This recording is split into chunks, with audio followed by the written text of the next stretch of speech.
So hello guys, ये silent series के episode 223 का सेकंड पार्ट है। पहले पार्ट का लिंक आपको नीचे डिस्क्रिप्शन बॉक्स में या ऊपर आई बटन पे मिल जाएगा। तो फिर चलिए एपिसोड 223 को कंप्लीट करते हैं। अब जैसे ही वीडियो शुरू होता है तो हमें जियालिंग पास का किला दिखाया जाता है, जिसकी प्रोटेक्शन एंजल हॉल के सॉल मास्टर्स कर रहे थे। तियानदाओ आर्मी के बैटल फॉर्मेशन को देखने के बाद हमें मार्शल सोल एम्पायर की आर्मी का फॉर्मेशन देखने को मिलता है, जिसमें सबसे आगे मार्शल सोल एम्पायर की घुड़सवार सेना चल रही है, जो कि बैटल स्टार्ट होते ही सबसे आगे अटैक करेगी। घुड़सवार सेना के जस्ट पीछे एलिफेंट आर्मर क्लैन के बड़े बड़े मैमथ एक साथ आगे बढ़ते हुए दिखाई पड़ते हैं। मार्शल सोल एम्पायर के डिफेंस लाइन को संभालने का पूरा जिम्मा एलिफेंट आर्मर क्लैन के चीफ हुयान जिन और उनके क्लैन मेंबर्स के ऊपर है। तियानदाओ आर्मी पर अटैक करने के लिए विंडस्वर्ड क्लैन ठीक एलिफेंट आर्मर क्लैन के ऊपर उड़ता नजर आता है। इसके बाद हमें ब्लैक टाइगर क्लैन को दिखाया जाता है, जो कि मार्शल सोल एम्पायर की पूरी पैदल सेना के साथ चल रही थी, और उनके ठीक पीछे सेक्रेट ड्रैगन क्लैन अपने व्हाइट स्कल्स आर्मर की पूरी सेना के साथ आगे बढ़ रहे थे। सेक्रेट ड्रैगन क्लैन के ये व्हाइट स्कल्स उनके डिफेंस और फास्ट रोलिंग अटैक करने में काफी मदद करते हैं। इसके बाद हमें फायर पैंथर क्लैन और स्टीन बुक क्लैन को दिखाया जाता है, और उन सब के बाद हमें हॉर्नेट क्लैन को दिखाया जाता है, जो कि सबसे कमजोर क्लैन होने के कारण बीबीदोंग के प्रोटेक्शन आर्मी के पीछे चल रही थी। इस पूरी आर्मी में सबसे पीछे मार्शल सोल एम्पायर की लाखों की आर्मी मार्च करते हुए आगे बढ़ती जाती है। इसके बाद जब पूरी आर्मी अपने बैटल एरिया में पहुंचती है तो मार्शल सोल एम्पायर की सारी टीम अपना अपना फॉर्मेशन बनाने लगते हैं। स्पेशली मार्शल सोल हॉल के डिसाइपल्स अपने इम्प्रेस बीबीदोंग को प्रोटेक्ट करने के लिए उनके दोनों तरफ अपना फॉर्मेशन बना लेते हैं।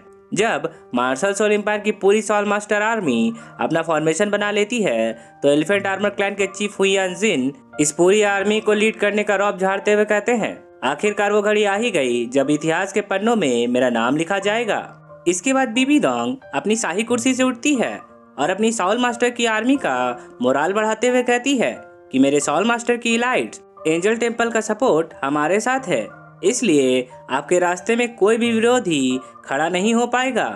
जहाँ जहाँ तुम जाओगे वो जगह हमारी एम्पायर का हिस्सा बन जाएगी।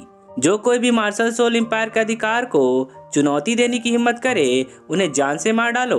बीबीदोंग का भाषण सुनकर मार्शल सोल एम्पायर की पूरी आर्मी किल द आर्मी का नारा लगाने लगती है, पर इत्तेफाक से कोई भी सॉल मास्टर आर्मी इस नारे को नहीं दोहराती है। ऐसा इसलिए है क्योंकि तियानदाओ एम्पायर की पूरी आर्मी और सॉल मास्टर की सेना अपने अस्तित्व की रक्षा के लिए लड़ रही है, जबकि मार्शल सोल एम्पायर उन पर कब्जा करने के लिए। शायद इसी वजह से मार्शल सोल एम्पायर की सॉल मास्टर्स की सेना इस बैटल को हल्के में ले रहे हैं। अब अपना भाषण खत्म करने के बाद बीबीदोंग अपने शाही कुर्सी पे बैठ जाती है और वाइन का गिलास हिलाने लगती है। इसके बाद पूरी मार्शल सोल एम्पायर की आर्मी तियानदाओ आर्मी के आने का इंतजार करने लगती है। ब्लोफिश मास्टर और स्नेक लेंस मास्टर भी एनिमी टीम के पावरफुल सोल मास्टर से भिड़ने के लिए अपनी हड्डियां चटकाने लगते हैं। अब सन्नाटे भरे इस बैटलफील्ड में अचानक तियानदाओ आर्मी के आने की आवाज सुनाई पड़ती है।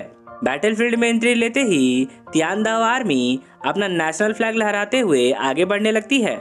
इसके बाद मार्शल जी लॉन्ग पूरी आर्मी के पास मार्च करते हुए सभी सिपाहियों से कहते हैं, तियानदाओ एम्पायर के सोल्जर्स अपनी फॉर्मेशन में आओ और लड़ाई के लिए तैयार हो जाओ। मार्शल जी लॉन्ग का ऑर्डर मिलते ही पूरी आर्मी जल्दी जल्दी अपना अटैकिंग फॉर्मेशन बनाने लगती है। लंबी दूरी तक वार करने वाली क्रॉसबो को भी उनके सही लोकेशन पर डिप्लॉय कर दिया जाता है। हवाई हमला करने के लिए बलून वॉरशिप भी अपने पोजीशन पर पहुंच जाते हैं, और आखिरकार श्रेक 7 डेविल्स भी अपना कमर कसते हुए बैटलफील्ड में उतर जाते हैं। अब ग्रैंड मास्टर का इशारा मिलते ही टैंक सैन अपनी टैंक्स आर्मी को ऑर्डर देते हुए कहता है कि वे जल्दी जल्दी अपना फॉर्मेशन बनाएं और अपने क्रॉसबो को रीचेक करके स्प्रिंग लोड करे। कमांड मिलते ही पूरी टैंक्स आर्मी अपना फॉर्मेशन बना लेती है और क्रॉसबो को रीचेक करके स्प्रिंग लोड कर देती है। इसके बाद मार्शल जी लॉन्ग अपना हथियार उठाते हुए एम्परर शू बैंग को इशारा करते हैं कि उनकी आर्मी पूरी तरह से लड़ने के लिए तैयार है। अब आर्मी के बाकी जनरल्स भी अपने अपने ट्रूप्स को लड़ाई के लिए तैयार रहने का ऑर्डर देते हैं। तियानदाओ आर्मी के पास कम सॉल मास्टर्स देखकर बीबीदोंग मुस्कुराने लगती है और फिर अपनी आर्मी के फ्रंट लाइन को अटैक करने के लिए आगे बढ़ने का ऑर्डर देती है। ऑर्डर मिलते ही हो यानजिन अपने एलिफेंट आर्मर क्लैन को आदेश देते हुए कहता है कि वो अटैक करने के लिए तैयार हो जाए। ऐसा कहते ही पूरा एलिफेंट आर्मर क्लैन अपने साउरिंग को रिलीज कर देता है। इसके बाद विंड चीफ भी अपना श्रॉड फॉर्मेशन रिलीज कर देते हैं। अब पीछे से मार्शल सोल एम्पायर की आर्मी अपनी ढाल पीटते हुए कहती है, किल द एनिमी। ये देखकर मार्शल जी लॉन्ग अपनी आर्मी ट्रूप्स को कमांड करते हुए कहते हैं, ध्यान दो आर्मी, अपने फॉर्मेशन के साथ एनिमी टीम से भिड़ने के लिए तैयार हो जाओ। ऑर्डर मिलते ही सूचना टीम भोपू बजा देती है, जिसे सुनकर त्यान दाव आर्मी के घुड़सवार अटैक करने के लिए दौड़ पड़ते हैं। यानी कि इस लड़ाई की शुरुआत में हमें मार्शल जी लॉन्ग वर्सेस हो यानजिन देखने को मिलने वाला है। दोनों आर्मी के लॉन्च होते ही एपिसोड 223 यहीं पे कंप्लीट होता है।